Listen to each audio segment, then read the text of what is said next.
is your whole experience with Glamwood, starting from the design till the execution till the end product? I'm Shatakshi, and this is my first house in Bangalore along with my husband Saurav. Currently he's not here, so I'm here to give the feedback. So while we were searching for interiors, we randomly visited Glamwood, and I think that was the best decision we took. We met Ankit there. He was a salesperson. He asked us to visit the factory so that he can show us the quality of the products which they would be providing.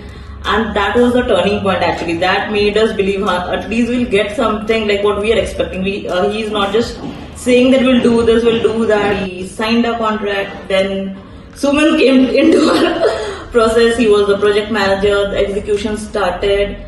We even went back to our hometown in between, but that wasn't a bit much of a problem here because Sumant was there to handle everything. The team was very efficient, very professional. Like when we came back from home, we were really happy seeing even in our absence, the work was going on very smoothly. So you can trust these guys well. They'll literally make your home very beautiful. That's all, but they're such an awesome team. Thank you so much to all of you actually. Thank you.